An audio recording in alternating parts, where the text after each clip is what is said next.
My name is Neema Lugangira and I'm a Member of Parliament in Tanzania. I've been a parliamentarian since 2020, so it's now 3 years plus. So in Tanzania we have an affirmative action system whereby in our parliament 30% of the seats in parliament are reserved for women. So I represent special seats, but within my party, Chama cha Mapinduzi, it distributes its special seats in different groups. So I represent the non-governmental organizations at national level. I became a parliamentarian because for more than, I can say, maybe 15 years, I've been working towards policy advocacy, pushing for legislation, regulatory reforms in a number of sectors. So it felt like a natural progression to try and also push for policy change, legislation change, and developmental issues within Parliament. So that's why I became a parliamentarian. So as we all know that the world is developing, and with digital technology things are moving very fast, and we're all faced with the artificial intelligence, which, coming from a developing country of Tanzania, I can see that there's a huge potential for artificial intelligence in terms of government decision making, budgeting, as well as having proactive arrangements on a number of things like floods, etc. But on the other side of artificial intelligence also comes risks with it, and there's a number of risks on democracy, human rights, and the rule of law.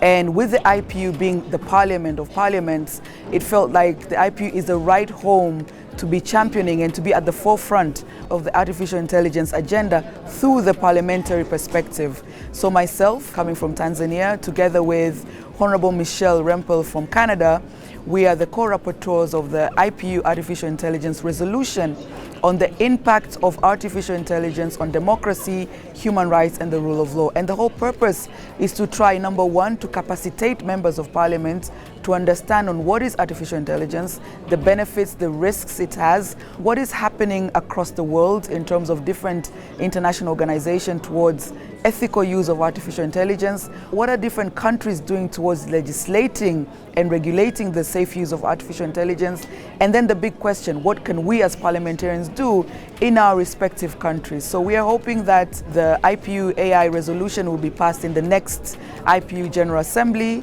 That's going to be happening in October this year, 2024. And once that is passed, then comes the big task ahead of making sure that every national parliament who are members of the IPU to also start working towards having legislation, regulation, and some sort of oversight over artificial intelligence. And excitingly, we have also launched an IPU AI caucus that will bring together members of parliament within the IPU who are interested in the topic of AI, so that we can keep the conversation going up until the AI resolution being passed in the next assembly.